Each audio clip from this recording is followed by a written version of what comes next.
Classrooms existed long before the first school bell ever rang. This is a journey to uncover 30 teaching tools used by educators thousands of years ago. We are going back to a time when knowledge was carried in memory and shared through story, where a simple frame of beads could teach complex mathematics and a walk through a mental palace could unlock vast stores of information. These methods were not crude attempts at learning. They were sophisticated systems designed to build wisdom, sharpen memory, and foster deep critical thinking. By the end of this exploration, you will see the hidden patterns that connect ancient instruction to the most effective learning strategies we know today. How did a philosopher's questions become a tool that still shapes modern law? What secret does a simple wax tablet hold about how we practice new skills? This investigation reveals that the core principles of great teaching are timeless. What do you believe is the most important ingredient for truly effective learning? The very air in these ancient learning spaces vibrated with a different purpose. This was not about mass-producing graduates, but about forging a specific kind of person. In the shadow of Egyptian temples, a young scribe learned hieroglyphs not merely to write, but to serve the gods and the pharaoh.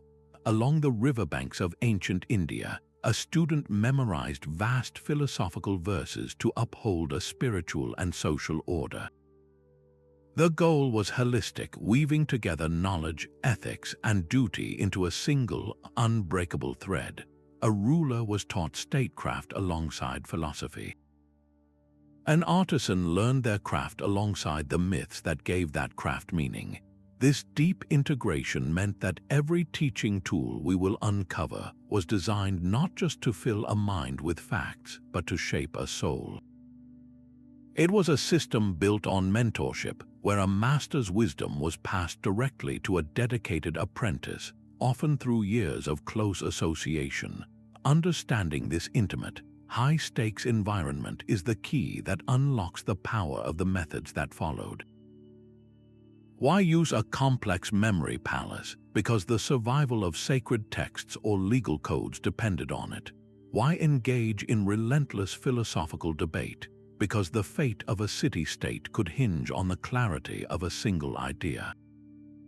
The tools were born from necessity, refined by generations, and their echoes are far more familiar than you might think. Before a single word was ever carved into stone or written on papyrus, knowledge lived in the breath of the speaker.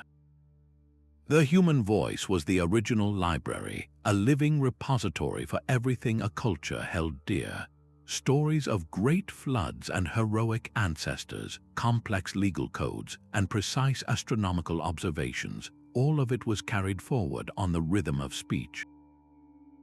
This was not a primitive stopgap. It was a highly sophisticated system of information storage and transmission, honed over millennia. The elders and bards who held this knowledge were not merely talking. They were performing a vital act of cultural preservation.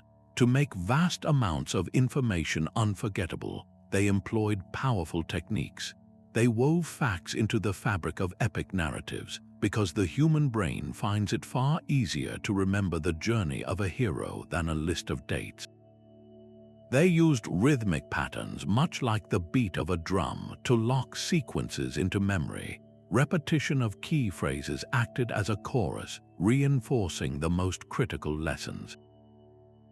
The teacher's voice itself became an instrument, rising and falling with melodic intonation to signal important transitions or to evoke emotion, making the lesson an experience rather than just an instruction. This placed a tremendous burden on the master, who had to possess a flawless memory and the charismatic skill of a performer, but it also trained students in the profound art of deep listening.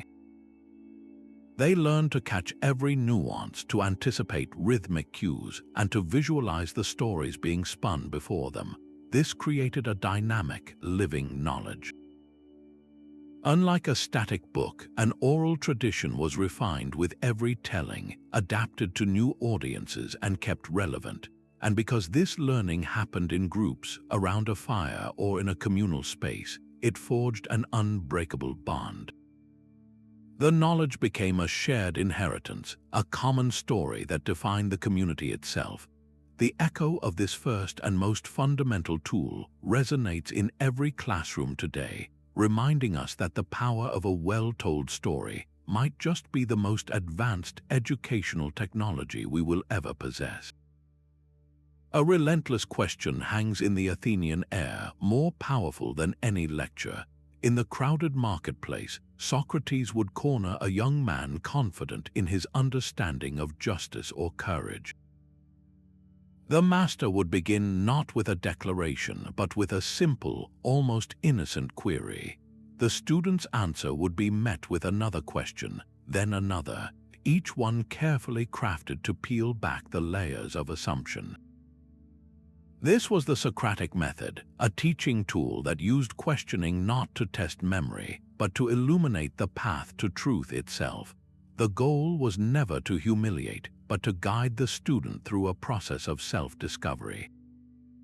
By exposing the contradictions in their own beliefs, students were forced to rebuild their understanding from a foundation of logic and reason. The teacher acted as an intellectual midwife, assisting in the birth of ideas that came from within the learner.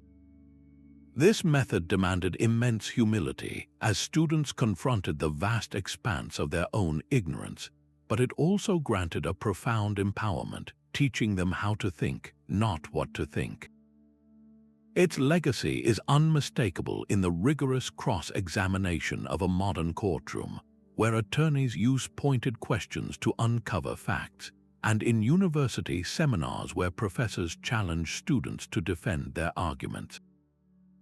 It proves that the most enduring tool for deep understanding is not a statement, but an inquiry, a practice of active engagement that turns a student from a passive vessel into an active participant in the creation of their own knowledge. Yet for all the power of the human voice, some ideas demand a more solid form. The abstract concept of number, the very foundation of trade and engineering, needed to be held in the hand to be truly understood. This is the quiet revolution of the abacus, a simple frame of beads and wires that became a universal language of calculation. Across vast distances and cultures, from the bustling markets of Mesopotamia to the scholarly halls of ancient China, this tool translated the mysteries of mathematics into a physical dance. A learner did not just hear about place value, they saw it. The rightmost beads represented ones, the next column tens, then hundreds, each bead a tangible unit in a growing sum.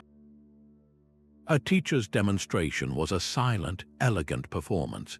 To add 7 and 5, they would slide 5 beads on the ones rod, then another 7. The student would watch the rod fill to 10, witnessing the need to carry over a single bead to the tens column, leaving 2 in the ones.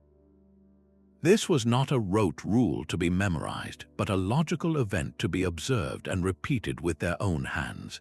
The click of each bead provided a satisfying confirmation of a correct move, while a wrong calculation would leave the columns visibly misaligned. This tactile engagement built a deep, intuitive sense of numbers that pure mental calculation could not easily match. It trained the mind to see patterns and relationships, sharpening spatial reasoning alongside raw computational skill. The abacus stands as a timeless testament to a profound educational truth, that the most effective way to grasp a complex idea is often to build it, to move it, to give it a shape you can touch. It is the ancient ancestor of every counting block and fraction tile used in a modern classroom, proving that some of the best learning happens not just in the mind, but at the fingertips. A fable about a clever fox and a bunch of sour grapes could teach a child more about the nature of envy than a stern lecture ever could. This was the genius of storytelling and parables, A teaching tool that understood the human heart is often reached through the back door of a narrative. In ancient Greece, Aesop spun tales of talking animals to illuminate human folly and virtue. In India, the Jataka tales recounted the past lives of the Buddha, each story a vessel for compassion, wisdom, and ethical choice. These were not mere entertainment, they were carefully crafted psychological instruments. The teacher became a performer, using the rise and fall of their voice to build suspense, a dramatic pause to let a point sink in, and expressive gestures to paint vivid mental pictures. The story itself was a Trojan horse, smuggling a profound lesson past the defenses of a resistant mind. A listener might easily dismiss a direct command to be humble, but they would remember the proud hare who lost a race to the slow, steady tortoise. The real power of the parable, however, lay in what it left unsaid. It presented a scenario but rarely spelled out the moral in explicit detail. This forced the audience to engage, to puzzle out the hidden meaning for themselves. Why did the farmer kill the goose that laid the golden eggs? What does that tell us about greed and patience? This act of interpretation was a subtle but powerful exercise in critical thinking. Ancient educators, without any knowledge of modern neuroscience, had tapped into a fundamental truth. Our brains are hardwired to remember information embedded in a story structure, with its characters, conflicts, and emotional arcs, far more readily than a list of abstract rules. By wrapping wisdom in narrative, they ensured it was not only understood but felt, remembered, and ultimately lived. A student's first awkward letter could be erased with the warmth of a hand. The wax tablet was a forgiving classroom companion, a slab of darkened beeswax held within a simple wooden frame. With a pointed metal stylus, a learner in Rome or Athens could press shapes into the soft surface, tracing the curves of the Greek alphabet or the straight lines of Roman numerals. This was not a permanent record. It was a dynamic workspace, the ancient ancestor of the modern whiteboard or practice app. The wax made literacy accessible. Papyrus and parchment were expensive commodities, reserved for final copies and important documents. The fear of wasting such precious material could paralyze a beginner. But the wax tablet welcomed mistakes. A wrong stroke was not a catastrophe. The flat back of the stylus or even a finger could gently warm and smooth the wax, returning the surface to a blank slate in seconds. This simple act of erasure transformed the learning process. It encouraged experimentation. A student could try a difficult word again and again without consequence, building muscle memory and confidence through repetition. A teacher could demonstrate a geometry problem directly on the student's own tablet, the lines appearing and disappearing in a fluid dance of instruction and correction. The tool promoted a low-stakes, hands-on approach to mastering a skill, where the focus was on the process of learning itself rather than the perfection of a single attempt. The wax tablet's legacy is found in every scrap paper exercise and every digital practice field where errors are not failures but essential steps toward mastery. It reminds us that true learning often requires a space where it is safe to make a mess, to try, to fail, and to try once more with the past easily smoothed away. The mind itself could be mapped like a city, its streets and buildings turned into a library for the soul. For an orator preparing to deliver a speech lasting hours, or a scholar tasked with preserving an epic poem, mere repetition was not enough. They needed a system, and the memory palace or method of loci was their architectural marvel. The legend begins with the Greek poet Simonides, who, after a tragic banquet hall collapse, was able to identify the mangled victims by recalling precisely where each person had been sitting. This gruesome discovery revealed a profound truth. The human brain has an extraordinary gift for remembering places. Ancient teachers turned this innate skill into a deliberate practice. A student would first choose a location they knew intimately, perhaps their own home or a familiar path through the agora. Then the real training began. To memorize a list of points for a legal argument, the student would not simply recite them. They would walk through their mental palace, placing each idea in a specific spot, but not in a plain form. The key was to create an image so bizarre, so vivid and exaggerated, that it became impossible to forget. The first point about a property dispute might be visualized as a giant, arguing cow standing on their doorstep. The second point, a witness testimony, could be a chattering statue perched on the hallway bench.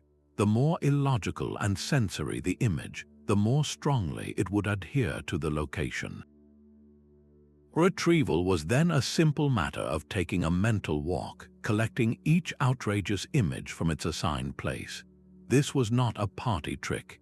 It was a rigorous cognitive discipline that leveraged the brain's powerful spatial and visual memory systems.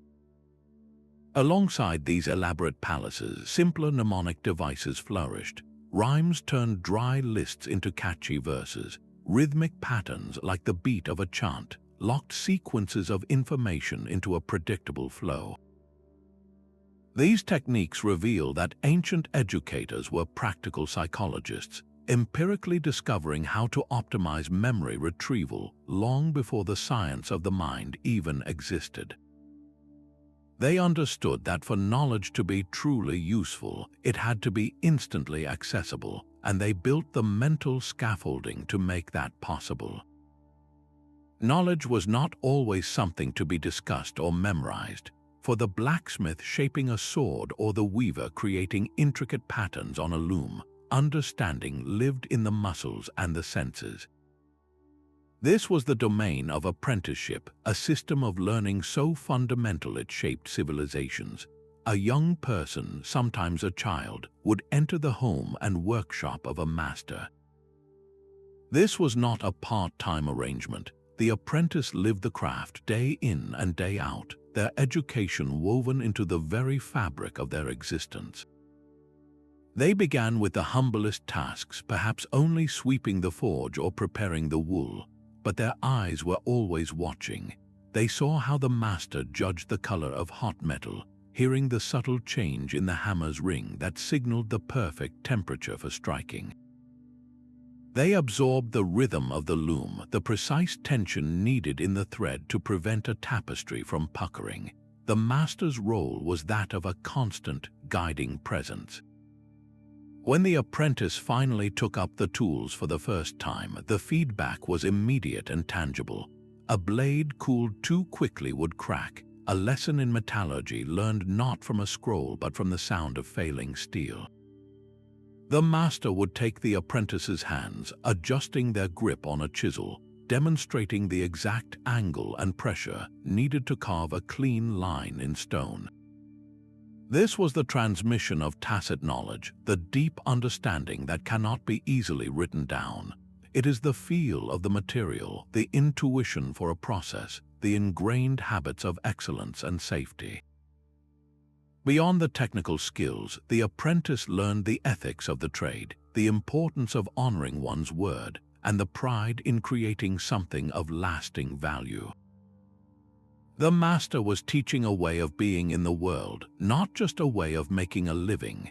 This ancient model, built on observation, imitation, and gradual, supervised practice, remains the bedrock of how we train surgeons, electricians, and artists today.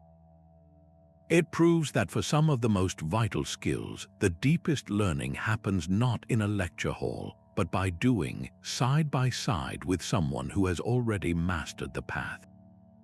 Truth was not a prize to be handed down by a single authority, but a treasure to be unearthed by many minds working in concert. In the forest academies of ancient India, the halls of Athens, and the scholarly courts of China, the air crackled with the energy of debate. This was the seventh tool, the practice of structured dialogue, and it turned learning into a collaborative sport. A teacher would not simply state a principle, such as the nature of justice or the path to enlightenment. Instead, they would present it as a thesis, a proposition to be tested in the fiery crucible of argument. Students were then tasked with defending it, attacking it, or finding its hidden flaws, all according to strict rules of logic and evidence. In Greece, Plato captured this spirit in his written dialogues, where Socrates dissects ideas through relentless questioning. In India, texts like the Kalama Sutta encouraged followers not to accept teachings blindly, but to inquire, debate, and ultimately know for themselves through reasoned investigation. This process demanded more than just intelligence. It required courage to stand and articulate a position before peers, the humility to have that position challenged, and the intellectual honesty to refine an argument when a weakness was exposed. A student learned to listen not just for the words an opponent used, but for the assumptions hidden beneath them. They had to think on their feet, crafting clear, persuasive responses under pressure. The classroom became a dynamic arena where ideas were stress-tested, and only the strongest survived. This was not about winning a fight, but about collectively sharpening understanding. It fostered a deep respect for differing viewpoints, because every challenger offered a chance to see an idea from a new angle and strengthen it against future objections. This tool cultivated a community of inquiry, proving that the most profound truths are often those that have been examined from every possible side.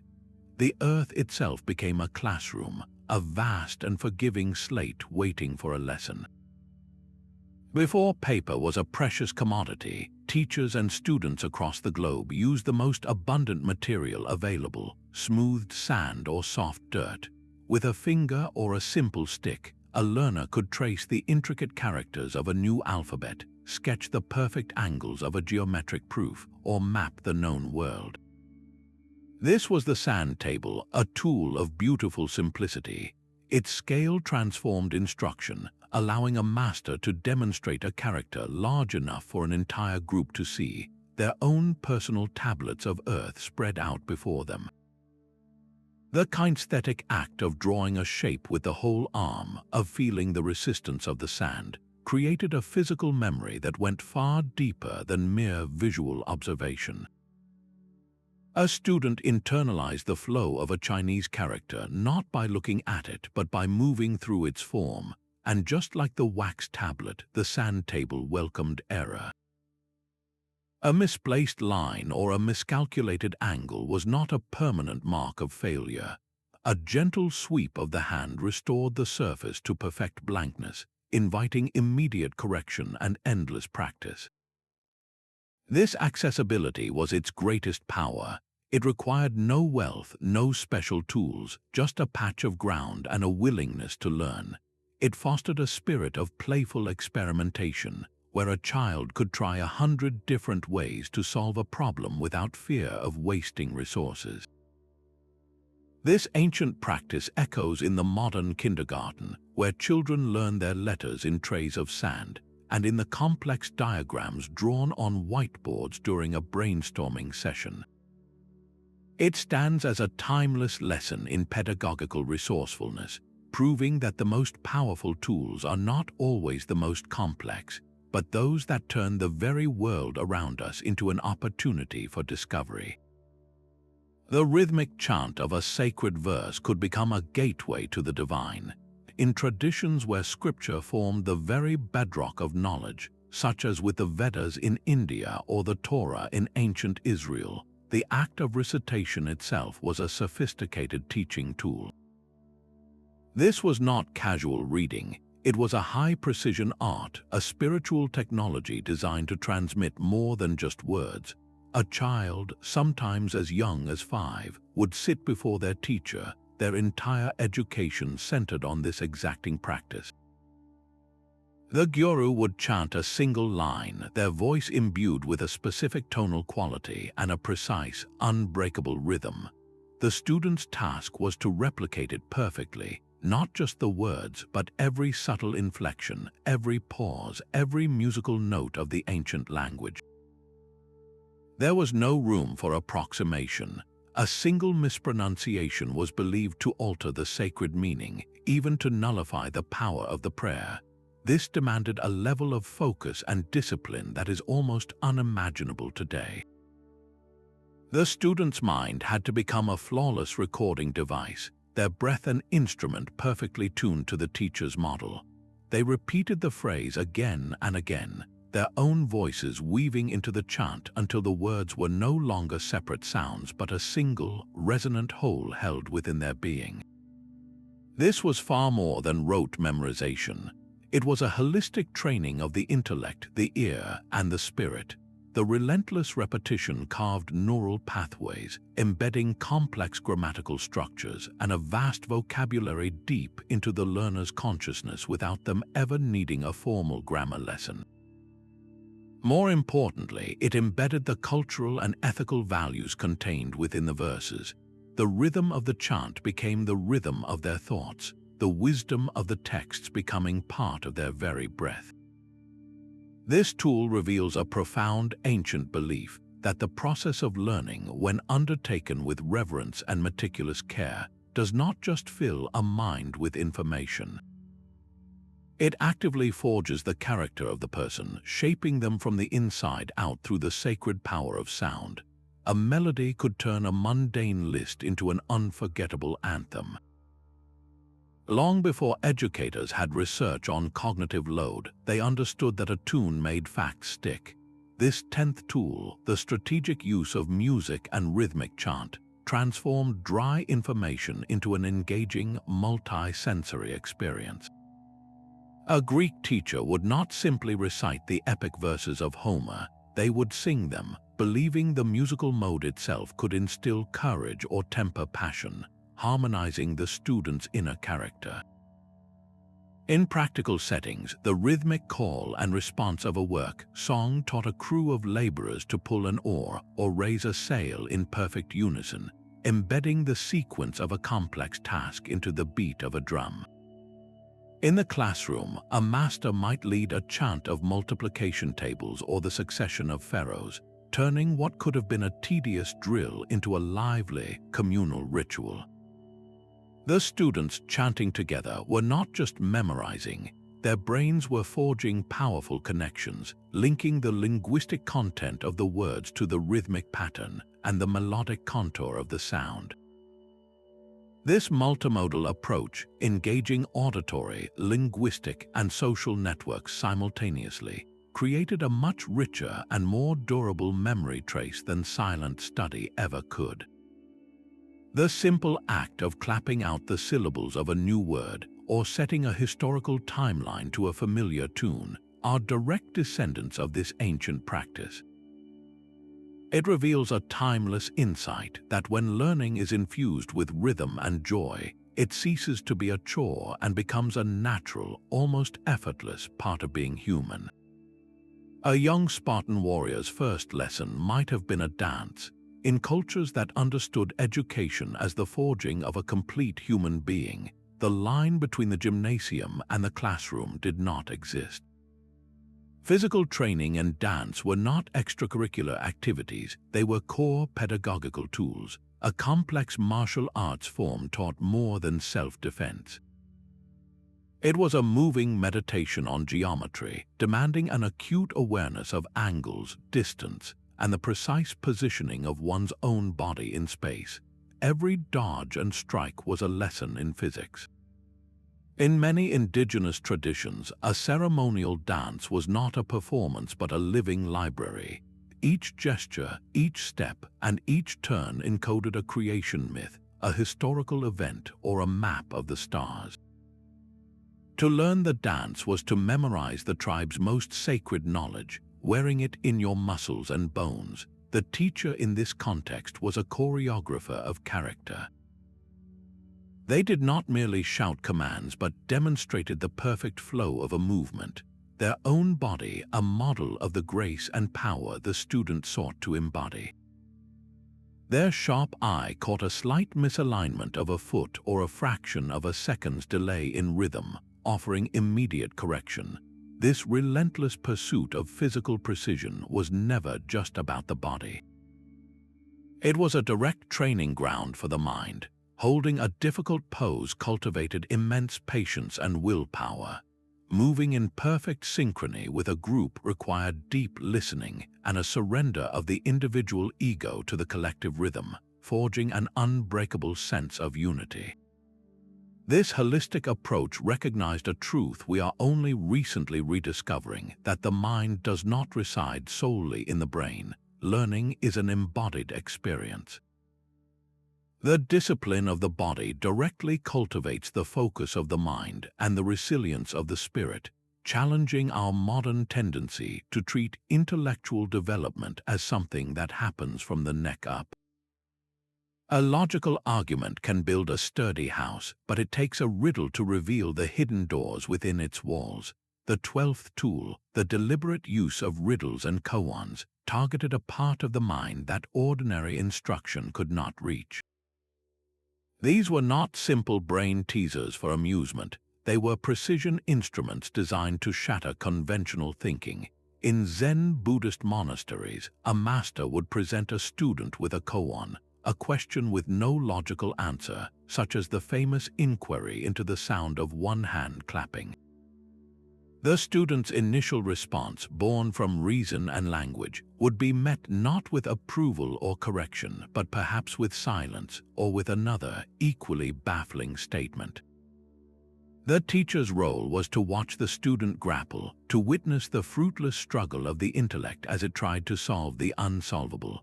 This process was a form of intellectual alchemy. The goal was to push the mind to its very limits until the student exhausted all familiar paths of thought and was forced into a leap of intuitive insight. It was a method that valued the profound state of not knowing over the shallow comfort of a pat answer. This cultivated a radical form of humility, where the student had to admit the ultimate inadequacy of their own logic. Yet from that emptiness, a deeper, non-conceptual understanding could arise, one that perceived reality directly, without the filter of words and concepts. This tool reminds us that some of the most important forms of knowledge are not found in answers, but in the quality of the questions we are brave enough to hold. A great debate could expose the flaws in an idea, but what came next was even more transformative. The dialectical method pushed beyond simple argument, treating the clash of opposing views not as a battle to be won, but as the essential fuel for a more profound discovery. While later philosophers like Hegel would give it a formal structure, this tool was practiced intuitively by ancient educators who understood that truth is rarely simple. A master would begin by presenting a clear thesis, a statement about justice or courage. Instead of merely defending it, students were then tasked with constructing its strongest possible opposite, the antithesis. This forced them to step outside their own assumptions and argue with genuine force for a perspective they might personally disagree with. The classroom became a workshop of ideas, where the goal was not victory but understanding. The teacher's true skill shone in the final phase, guiding the students to sift through the rubble of the clashing arguments. They looked for the valuable insights within each position, the grain of truth that remained valid even when the overall argument was flawed. The aim was to weave these fragments together into a new, more resilient understanding, a synthesis that was richer and more complete than either of the original, opposing views. This was a rigorous training in moving past binary, black and white thinking. It taught that a complex problem could not be solved by simply choosing side A or side B, but required the intellectual courage to hold two contradictory ideas in the mind at once and patiently seek a resolution that honored the complexity of the world. This method did not just fill a student with knowledge, it equipped them with a dynamic process for generating wisdom throughout their life, a reminder that the most durable truths are often those forged in the fire of contradiction. A panther carved into temple stone was never just a panther. In the silent language of art and symbolism, it could represent the chaos of the untamed world, a force to be mastered by the enlightened ruler. This 14th tool transformed walls, sculptures, and icons into profound visual textbooks long before a single slide was ever projected. An Egyptian teacher guiding a novice scribe did not merely point to a hieroglyph of an eye. They explained how it symbolized both sight and knowledge, and when combined with other symbols, it could tell a story of divine perception or royal judgment.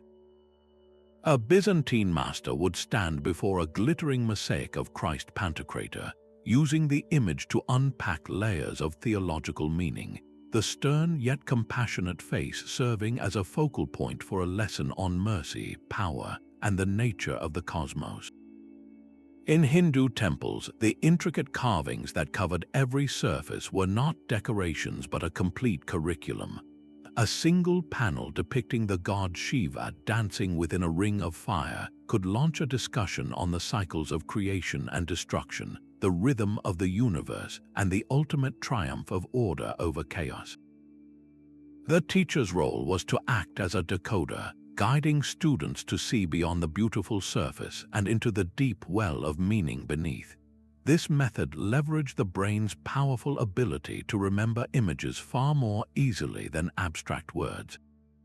A student might forget a lecture on the concept of divine justice, but they would remember the vivid image of the goddess Mot with her feather, weighing a human heart against it in the afterlife. This tool acknowledged a timeless truth that some of the most profound ideas about life, death, and the nature of reality are not easily captured in literal description. They require the power of metaphor and symbol to bypass the intellect and speak directly to the intuitive understanding. The legacy of these ancient visual aids is everywhere today, from the diagrams in a science textbook to the infographics that explain complex data, reminding us that a powerful image can often teach more than 1,000 words. The bond between a master and their chosen student could reshape the course of history. This 15th tool, the mentor-protege relationship, moved far beyond the transmission of facts into the realm of forging a human destiny. It was education at its most intimate and potent, a long-term investment of a master's entire being into the potential of a single individual. Consider the legendary pairing of Aristotle and the young Alexander the Great. This was no simple tutorial. The philosopher did not merely give the prince a reading list. He immersed himself in Alexander's world, observing his passions, his tempers, and his latent genius for leadership. The lessons were not confined to a study room. They happened on long walks during military exercises and over shared meals. Aristotle tailored his instruction to the future king's specific needs, using the epic tales of Homer not just as literature, but as a blueprint for statecraft and the psychology of heroes. The teacher's role expanded into that of a guide, a confidant, and a moral compass. The learning was holistic, absorbing not only the content of Aristotle's philosophies but his method of inquiry, his posture towards the world, and his unwavering standards of excellence. This model recognized a profound truth that mass education often struggles to address, that every mind has a unique rhythm and a distinct path to wisdom. The master adjusted their pace, their examples, and even their challenges based on the students' immediate responses and long-term aspirations. The most powerful lessons were often unspoken, communicated through the teacher's own lived example of integrity, curiosity, and resilience. This deeply relational approach ensured that knowledge was not just acquired but integrated into the very character of the learner. The legacy of this tool is the enduring ideal of the transformative mentor, the one person who sees a spark within us and fans it into a flame, proving that the most lasting education is always a personal conversation, not a public broadcast. A single, perfectly crafted sentence could carry the weight of an entire lifetime's experience. The 16th tool, the use of Proverbs and Aphorisms, understood that wisdom did not always require a long explanation. It could be sharpened to a fine point, a concise and memorable saying that became a guiding star for daily conduct. From the practical advice in the biblical book of Proverbs to the profound ethical teachings in the Analogies of Confucius, these pithy statements were the universal currency of common sense. A teacher would present a proverb not as a final decree, but as a seed for exploration. "Look before you leap" was not just a catchy phrase, it was an invitation to a rich discussion. The master might ask, when is caution wise, and when does it become paralyzing fear? They would tie the abstract principle to a real situation a student was facing, perhaps a risky business venture or a personal quarrel, making the ancient wisdom vibrantly relevant. The student was not told what to do, but was given a mental tool to analyze their own choices. The true genius of this tool lay in its portability and durability. A complex philosophical argument about patience might fade from memory, but the simple, rhythmic statement that a stitch in time saves 9 would stick, ready to surface the moment a small problem was ignored and began to grow. These sayings acted as cognitive shortcuts, instantly connecting a present moment to a deep reservoir of cultural wisdom.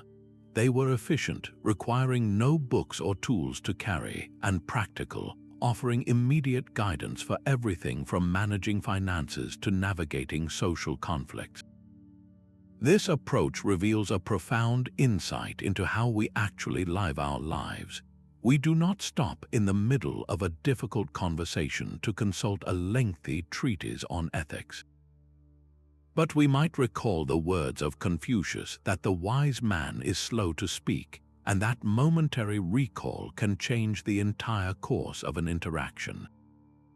It proves that one of the most powerful teaching tools is the art of distillation, of boiling down vast truths into a few potent words that can be carried in the heart and applied in an instant. The movement of the stars was a matter of life and death. For ancient civilizations, the sky was not a distant spectacle but the ultimate clock and calendar, governing when to plant, when to harvest, and when to navigate vast oceans. Teaching its secrets was therefore one of the most vital tasks an educator could undertake. The classroom had no walls stretching from horizon to horizon, and the primary textbook was the glittering dome of the night. A master would lead students to a high, clear place, pointing out the slow, predictable dance of the heavens.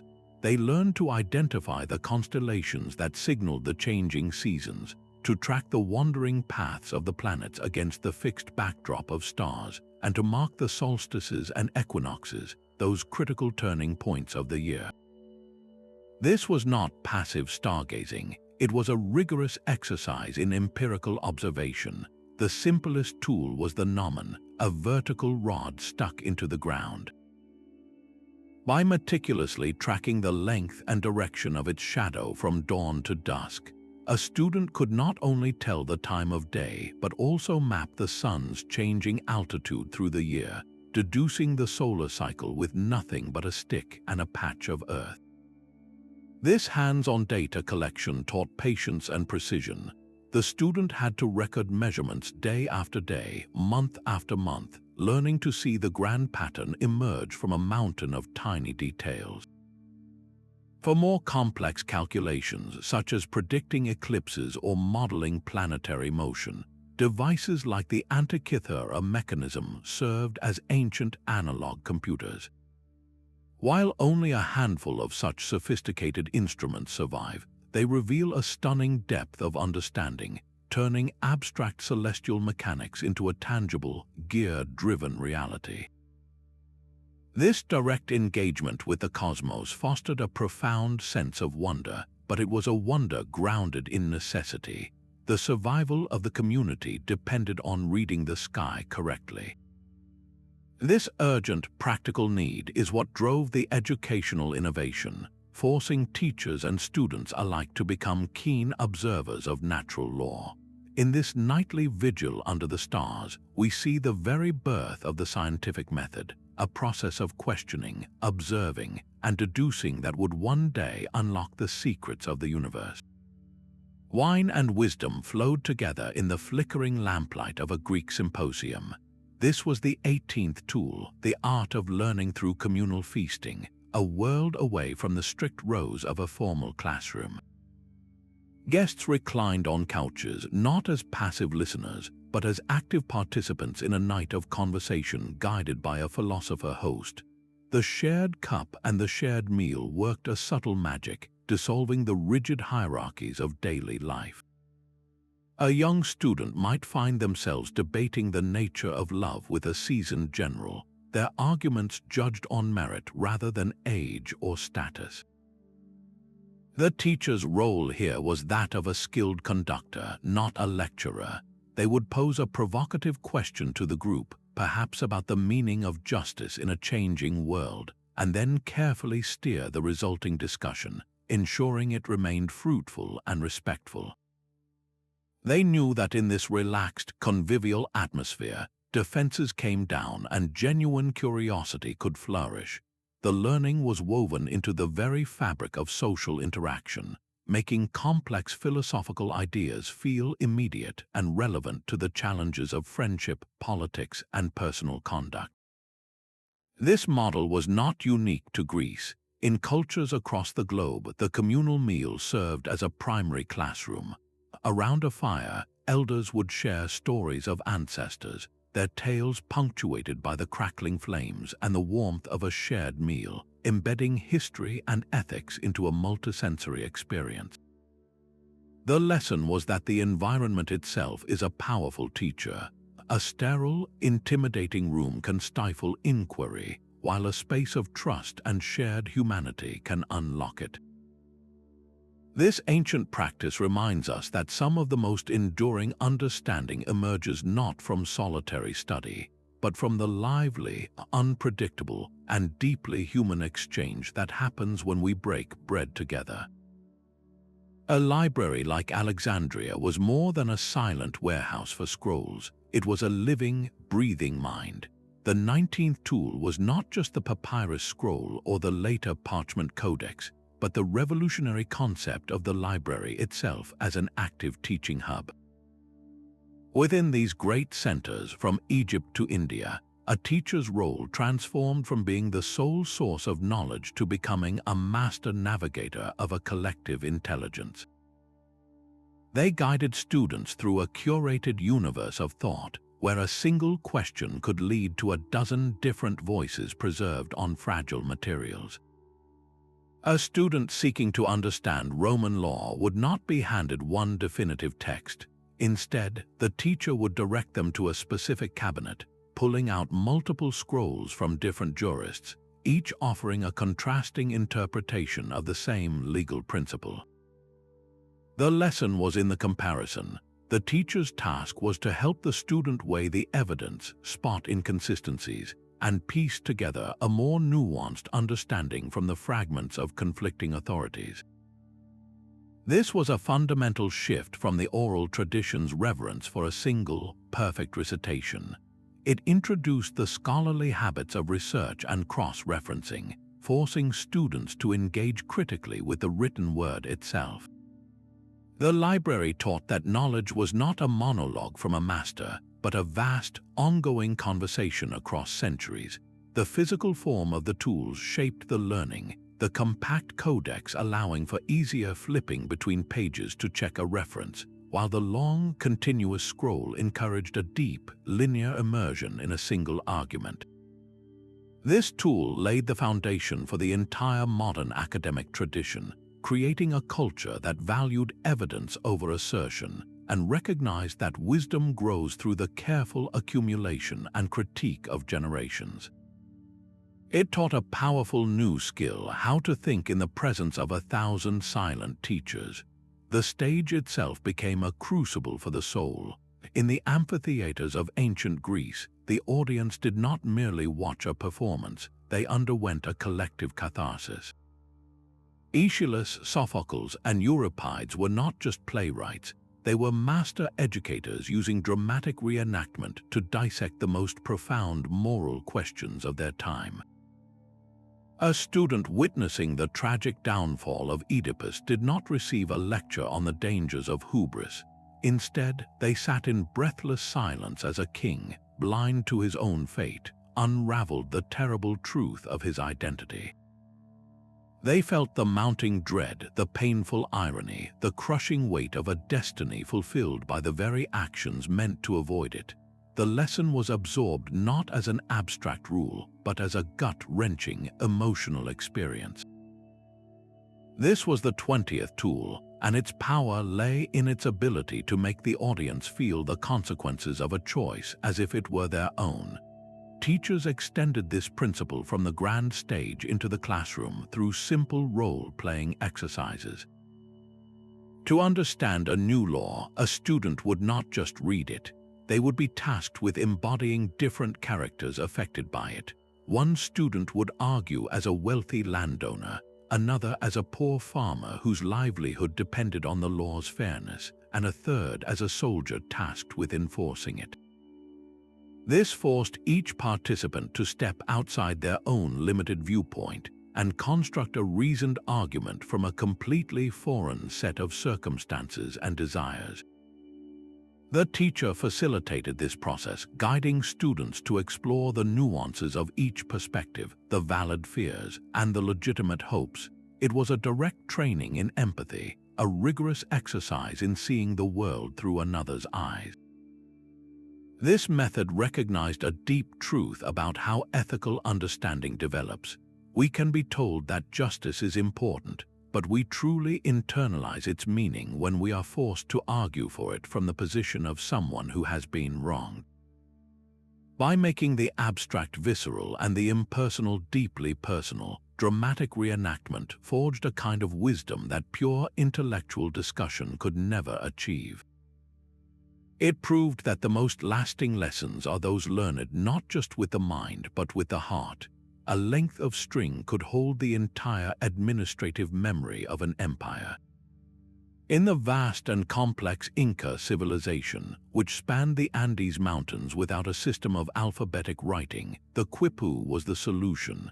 This was not a simple abacus or a decorative artifact. It was a sophisticated, three-dimensional database made of cotton or llama wool cords, where information was encoded through an intricate language of knots. A master teacher, a Quipu Kamayok, held the key to this tactile code. Their first lesson would focus on the very fiber of the device. The color of a cord was its first layer of meaning. A brown thread might represent a count of potatoes, while a white one could signify silver, and a specific shade of green might denote a particular region of the empire. The position of a knot along the cord was its next critical dimension. Knots tied near the top of a main strand could signify a higher order category, like the total population of a province, while subordinate cords hanging below held the details for individual villages. But the true genius was in the knot itself. A figure 8 knot represented the number 1. A long knot with multiple turns could signify 2 through 9, depending on the number of twists. And a complex granny knot stood for 0, a conceptual leap that many ancient numbering systems never achieved. The teacher's instruction was a meticulous training in logic and pattern recognition. A student had to learn to feel the information with their fingers, to see the relationships between the chords, and to understand how a single change in a knot's position or style could alter the entire meaning.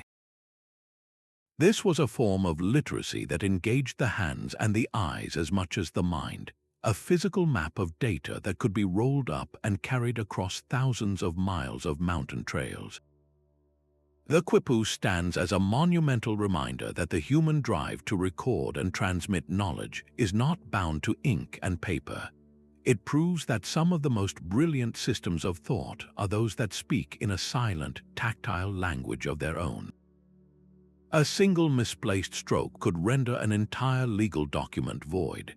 For the scribes of ancient Egypt and Mesopotamia, writing was a high-stakes craft, and their toolkit was as vital as their knowledge of language itself. This was not a casual skill but a disciplined art form where the mind and the hand had to work in flawless unison. The education of a scribe began with the most fundamental elements, the preparation of their own materials. A student would learn to grind pigments on a stone palette, mixing soot or ochre with water and gum to create a durable ink. They would shape a reed into a precise point, crafting the stylus that would become an extension of their own will. The teacher's first lessons were intensely physical. They would stand behind the apprentice, gently adjusting the grip of their fingers on the stylus, demonstrating the exact angle and pressure needed to press a clean wedge into a damp clay tablet or to draw a flowing hieroglyph on a sheet of papyrus. The learning was in the body, in the feel of the clay's resistance and the smooth glide of the pen across the fibrous surface. A wobble in the line, a stroke too deep or too shallow, and the teacher's hand would rest on the students, guiding them through the correct motion until the muscle memory was carved as deeply as the characters themselves. This mastery of fine motor control was inseparable from the intellectual act of composing text. The rhythm of forming each sign gave the scribe a moment to think, to choose the next word with care. Their toolkit, arranged neatly on a wooden pallet with slots for different colored inks, was a portable workstation of immense power. It transformed abstract thought into permanent record, enabling everything from royal decrees to epic poetry to survive for millennia.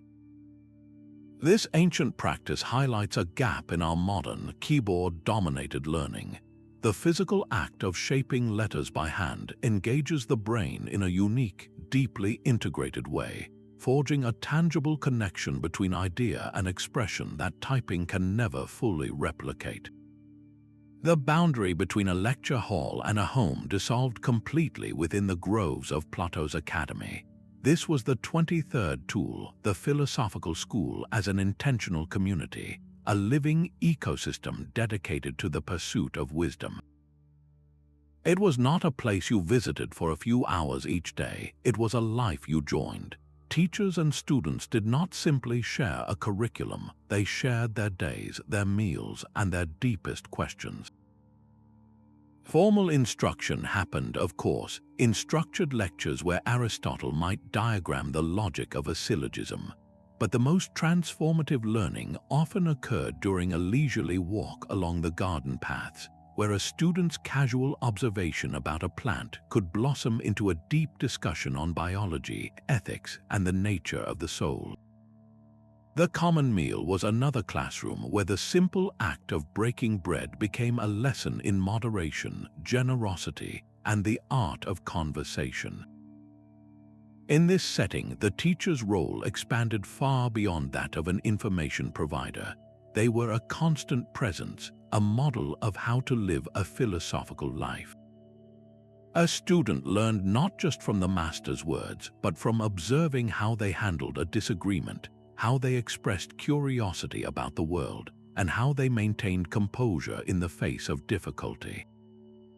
The entire environment was meticulously crafted to be a teaching tool.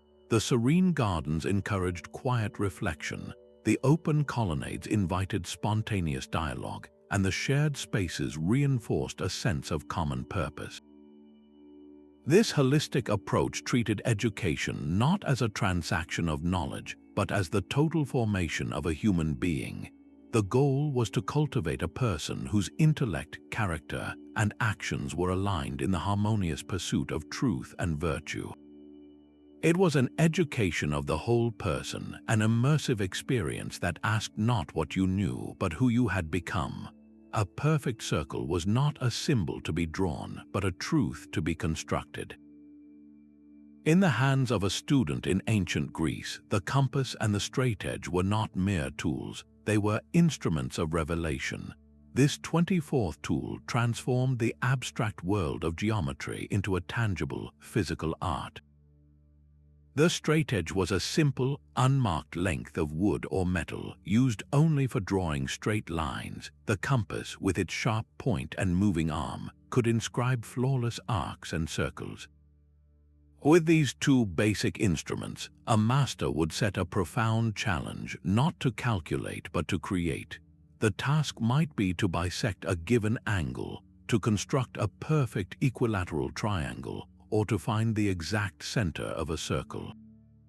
The student could not simply measure or guess. They had to follow a precise, logical sequence of steps, each move building upon the last. To bisect an angle, they would first place the compass point at the angle's vertex and draw an arc that crossed both sides. Then, placing the compass point at each of those two intersections, they would draw two new arcs that intersected each other. Finally, a single straight line drawn from the vertex through that new intersection point would split the angle perfectly in half. The teacher did not give the answer. They guided the student through the process of discovery, allowing them to witness geometric truths unfolding before their eyes. The elegance of the solution was as important as the result itself. This hands-on manipulation built an intuitive, almost visceral understanding of spatial relationships and the iron logic of proof. The student was not just learning about geometry, they were doing geometry, internalizing its principles through their own actions. The legacy of this ancient practice is found in every modern engineering diagram and architectural blueprint, a testament to the enduring power of learning by constructing reality from first principles. A geometric design could map the entire universe onto a single, silent page. In the deep traditions of Hinduism and Buddhism, the mandala and yantra were not art but architecture for the mind, the 25th tool in our exploration. These intricate diagrams served as cosmic blueprints, and the teacher's role was to act as a guide through their sacred geometry. A student would sit before a brilliantly colored mandala, its concentric circles and squares radiating from a central point. The master would not begin with a dry explanation. Instead, they would direct the student's gaze, perhaps starting at the outer gates, explaining how these represented the thresholds of ordinary perception that must be crossed to reach deeper understanding. Each layer inward was a step on a spiritual journey, with every symbol, every deity positioned at a precise point, representing an aspect of the cosmos or a state of consciousness. The student learned that the entire microcosm of the mandala was also a map of their own inner world, with the center symbolizing the enlightened mind, the ultimate goal of the quest. But the learning was not purely visual. For a yantra, a more abstract pattern of interlocking triangles and circles, the practice often involved its meticulous creation. The student would draw the diagram with painstaking precision, their full attention required to maintain perfect symmetry. This act was a profound meditation in itself, training unwavering concentration and silencing the chatter of the mind.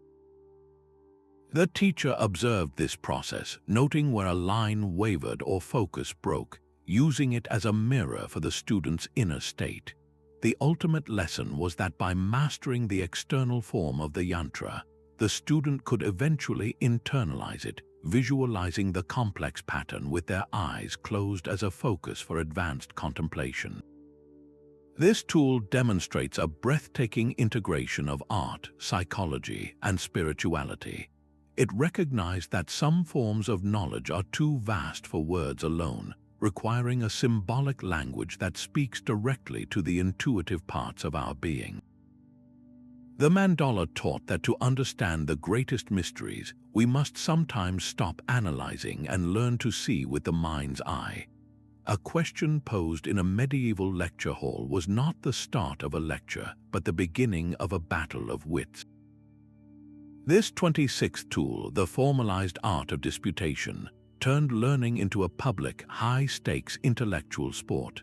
The teacher or master would begin by announcing a quaestio, a precise and often controversial question drawn from theology, law, or natural philosophy. The entire academic exercise was built around this single point of contention. Students did not sit passively. One was chosen to argue for the affirmative, building a logical case supported by citations from authoritative texts like the works of Aristotle or the Bible.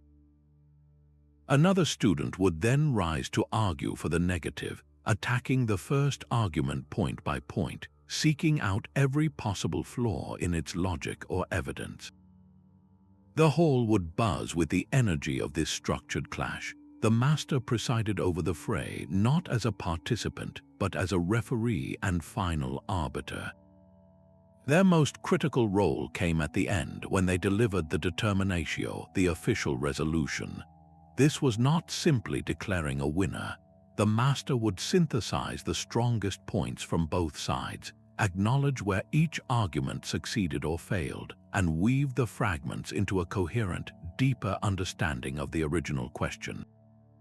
This process was a brutal and brilliant training ground. It forced students to think on their feet, to marshal evidence under pressure, and to anticipate counterarguments.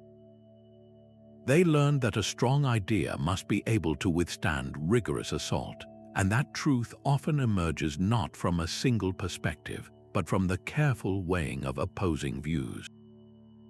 This formalized debate shaped the very foundations of Western academic tradition, creating a culture that values evidence, logical consistency, and the courage to defend one's convictions. It proves that the most durable knowledge is not merely received, but earned in the crucible of reasoned conflict. A curved roof teaches more about character than any stern command. Ancient masters understood that the deepest lessons were already written into the world around us, waiting to be observed.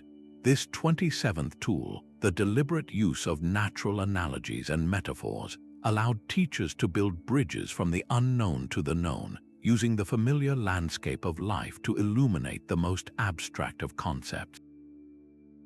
Confucius did not merely tell his disciples to be humble. He pointed to the elegant sweep of a temple roof, its edges curving gracefully downward as if bowing to the earth. A proud, straight line would repel the rain, he might explain, but this humble curve welcomes the water, channeling it safely away, and in doing so, the roof fulfills its purpose with quiet strength. The student, looking at a structure they had seen 1,000 times, would suddenly see it anew, understanding humility not as weakness but as a wise and effective way of being in the world. A Greek philosopher wrestling with the puzzle of potential would not resort to a dry lecture. They would hold up a simple acorn. Within this small, hard shell, they would say, lies the entire potential of a mighty oak tree. The acorn is not the tree, but it holds the blueprint, the inherent direction toward its full, actualized form. The teacher's role was to be a master of connection, possessing a poet's eye for the perfect parallel. They saw the lesson of resilience in the flexibility of a bamboo stalk bending in the wind, and the principle of gradual growth in the steady, imperceptible flow of a river carving a canyon. This method did more than just simplify a difficult idea. It trained a fundamental cognitive skill, analogical thinking. By constantly drawing these parallels, the teacher was showing the student how to think, how to see relationships between seemingly unconnected things. This is the engine of creativity and the heart of true problem solving. When a student internalizes that a community can be like a forest ecosystem, each member dependent on the others, they begin to approach social challenges with a more holistic understanding. The legacy of this tool is everywhere in our language, from the roots of an idea to the branches of a company, a silent testament to the enduring power of learning from the world we inhabit. The final proof of mastery was not a silent page of answers, but a voice holding steady under pressure. An oral examination demanded more than just knowing the material. It required the student to bring that knowledge to life in front of a critical audience. A young scholar in a rabbinical school, having spent years memorizing the Torah, would be called upon to recite long passages flawlessly, their voice a vessel for the sacred words. In a Greek philosophical school, a student might be given a complex ethical dilemma and asked to defend their proposed solution against the pointed questions of their teacher and the scrutiny of their fellow students. This public arena transformed assessment from a private check into a profound rite of passage. The very act of preparing for such a performance forced a deeper level of understanding. You could not simply skim the surface, you had to anticipate challenges, organize your thoughts with clarity, and internalize the logic of your argument until it became a part of you. The teacher's feedback in this setting was immediate and potent. A raised eyebrow at a weak point in the argument, a nod of approval at a clever turn of phrase. These subtle cues provided real-time correction that a written mark on a scroll never could. This process cultivated a kind of intellectual courage. The student learned to stand by their reasoning, to articulate complex ideas with confidence, and to remain composed even when challenged. In a world where laws were proclaimed, cases were pleaded, and histories were recounted aloud, this ability to speak with authority was the mark of an educated person. The oral exam did not just measure learning, it completed it, forging knowledge into a skill that could be wielded effectively in the real world. The echo of this ancient practice is found in the modern dissertation defense, where a candidate must verbally champion their research, and in any situation where we must think clearly and speak persuasively under the watchful eyes of others. A well-constructed sentence could be a weapon, a shield, or a key to a kingdom. In the sophisticated political world of ancient Rome, the power to persuade was not just a skill, it was a necessity for survival and success. This 29th tool, the Grammatical and Rhetorical Handbook, codified that power into a teachable science. While full literacy remained the domain of the elite, for those destined for public life, these texts, like those written by the master educator Quintilian, became their essential guide. The teacher was no longer just a model of good speech, but a technical instructor, breaking down the art of communication into its core components. A student would first commit to memory the foundational rules of grammar, the very architecture of clear thought.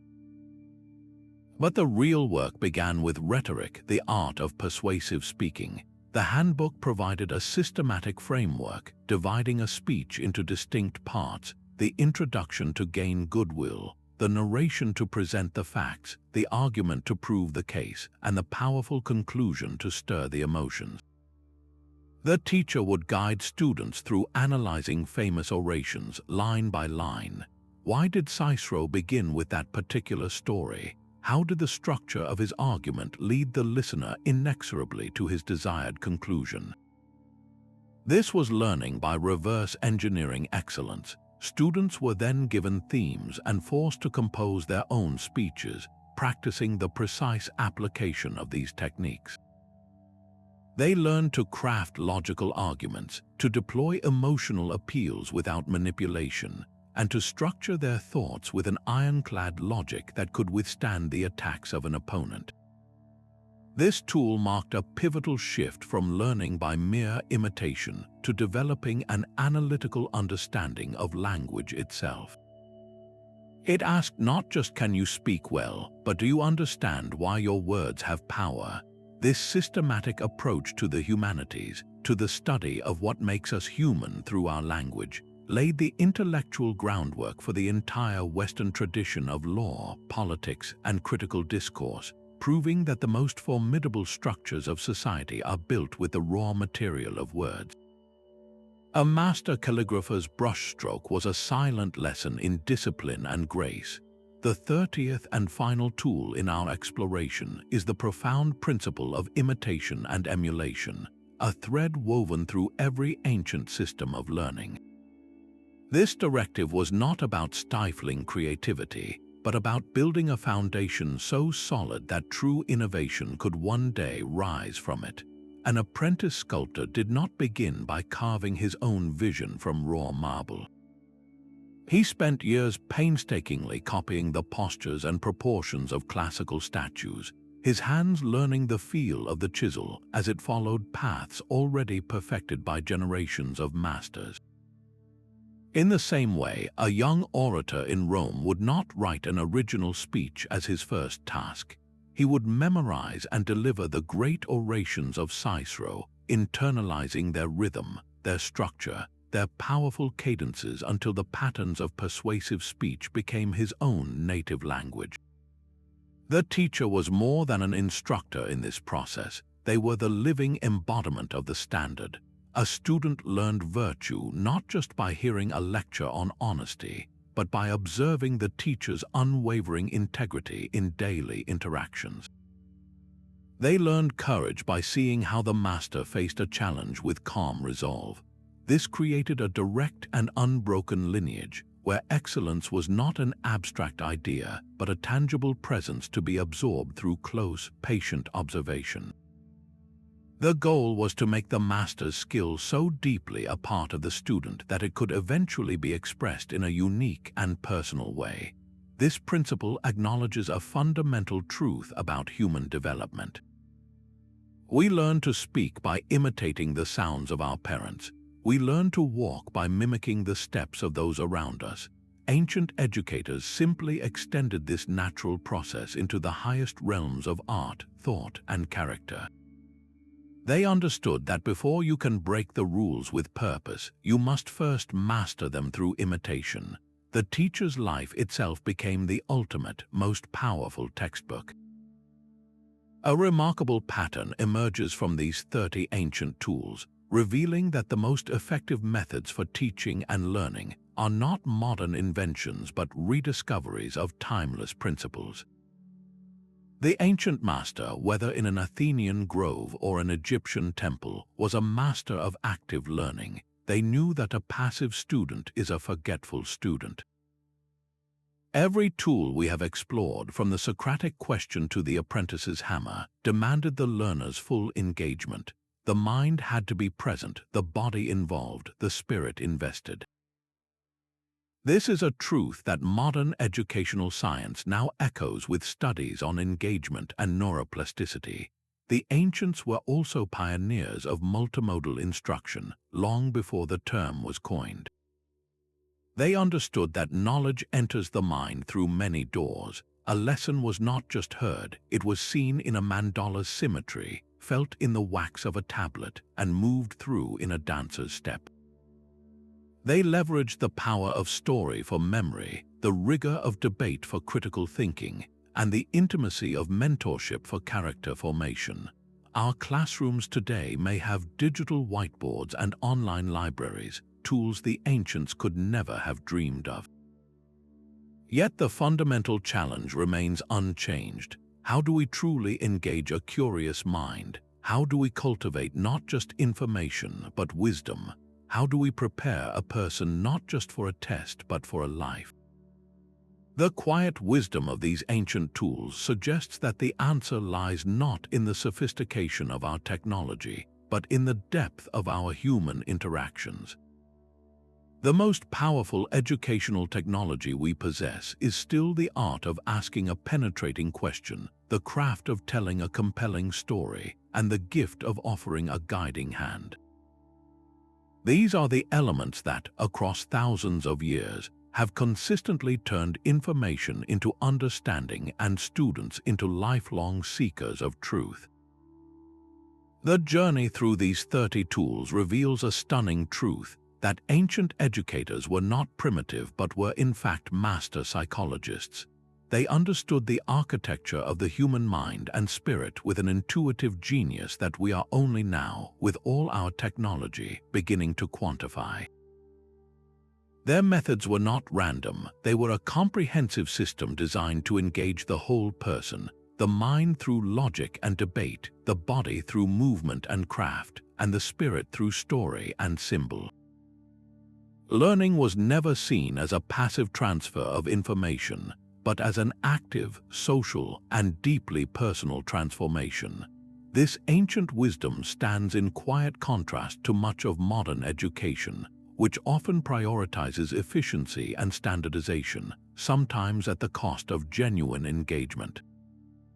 We have gained incredible tools of scale and access, but we risk losing the very elements that make learning stick, that make it matter. The most profound lesson from the past is not about any specific technique, but about the underlying principle.